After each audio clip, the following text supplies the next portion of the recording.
Okay, we got a janky setup today. Okay, I'm just gonna start it from the beginning. So, hello.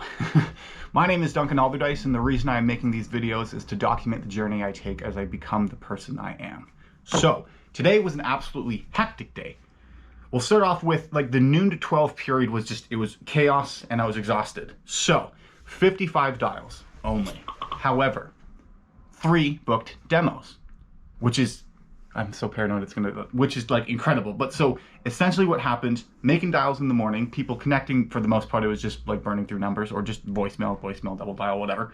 I get an incoming call from a person. The call goes well, but they were actually following up for another person who I called earlier in that week, and they asked for some information by email. And this person asked, like, can I record this call? Because we're gonna have a team meeting, and like it sounds like it might be useful. And so I kind of just went through the script, gave them the pricing and everything. And at the end of it, I'm just gonna do that. At the end of it, it was, like, I marked it as an on-the-fly demo because it felt like more, well, I just didn't really, because it wasn't a, I wasn't able to book a demo with the guy, but he had all the information he wanted in order to go and talk to the team for them to make a decision. So like that outcome is like, that's what happens when a demo's booked. It's not always a sold. But then so I was going, okay, well, let's put those notes into the CRM. And when I go to his contact, even though it didn't show up initially, so I could, like, it was a number that I didn't know, so I couldn't just click on it and see his profile. But so then what happened next?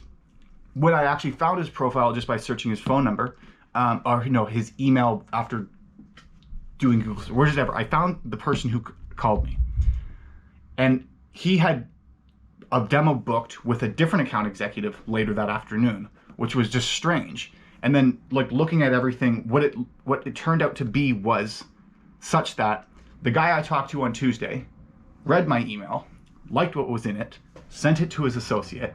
His associate then clicked on the link saying book a call with one of our team members, booked a call with one of our team members, but then when the name popped up that wasn't me, he then just gave me a call. And then we had that conversation. And then so it just, because that I talked to the account executive whom it was assigned to,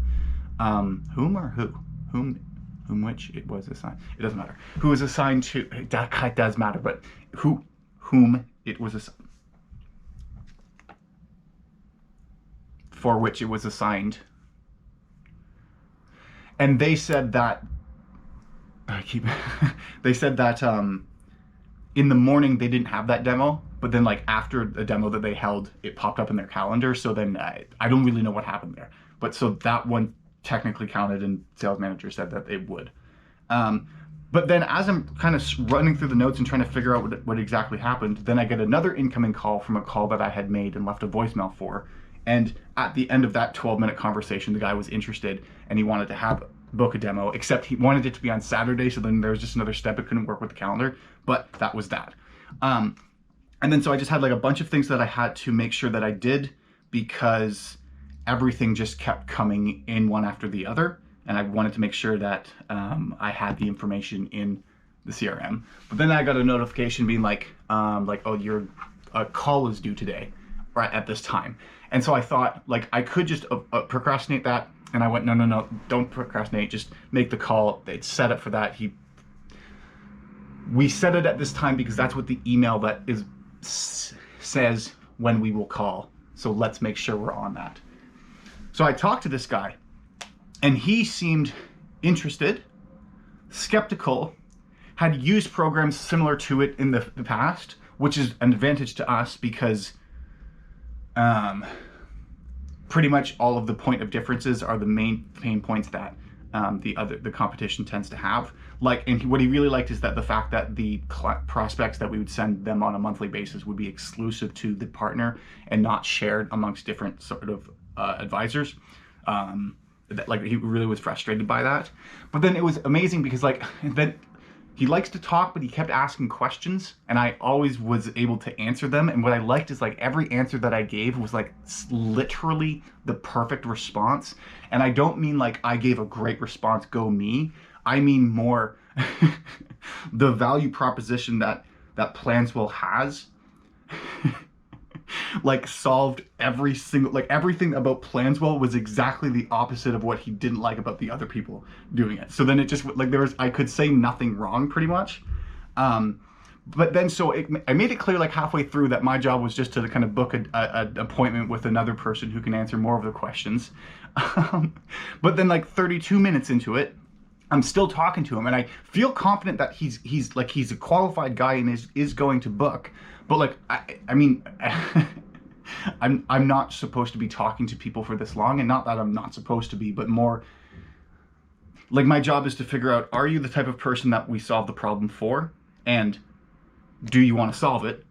If those are both true, then are you opposed to booking another time and then book another time and then the conversation continues that way? But it wasn't at this point. But I got a text from my sales manager just being like, hey, you've been on this call for 32 minutes. Like, what's going on? And like I just sent him a quick message just being like he's good. He knows it's me.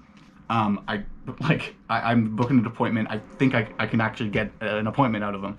And then he's like, okay, see if he'd be open to a live transfer, and then we'll get another AE on the line. And I was like, okay, cool, I'll ask. And I kind of asked him, and he didn't say yes, he didn't say no, but he didn't say no. And then kept talking, and I just, like I said, like, okay, who is it?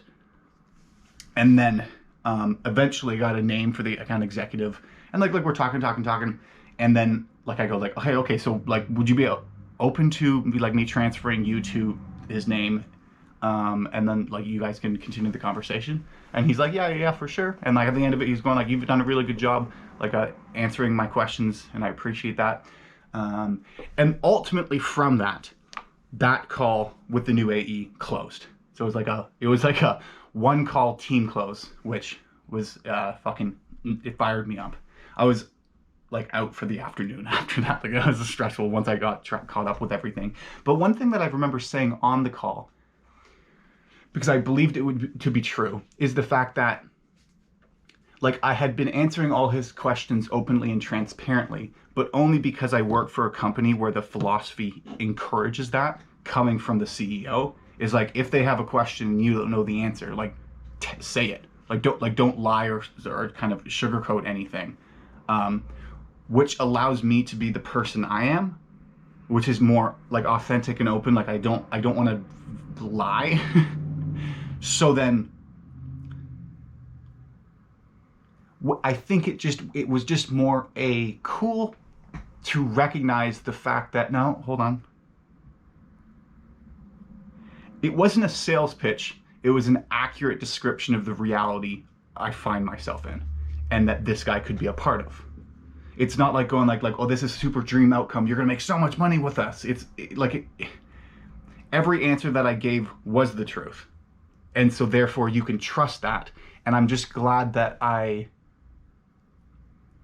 glad that I work for a company that you can, if you knew all of the information the salesperson did, and you want to take part in the program, with that information, you still would. There's nothing that you could find out once you got into the back end of things that you go like, oh, like they promise 50, but really they only ever give 30. That's a terrible example, but it just is. It's just one of those things though that allows me to actually speak with conviction, because I know I'm not bending the truth in order to appease what it is that they're looking for. But I just I go like, what are you looking for? Oh, XYZ solution? Okay, we have XYZ solution. Not like we have a better version of XYZ solution. Like it just, the way that it is exactly what you're looking for, and we could make a good fit. So happy with that. Still on track to being like, I think this week I have 9 booked demos. Also, there were like a bunch of the demos that I had booked for today were held today. A couple were rescheduled, so that's all right. But I think there were, including that one, yeah, there was a second one that I had booked that closed. So that was fun. There was another one that I was like watching the contact sort of thing. They were having like, there was a conversation at like 9:30 and got pushed to 12:30, and then a follow-up. Like it just, there seems to be activity that is happening, so that will turn into a close eventually. But no complaints. Just good vibes and good times. Yeah. That's it.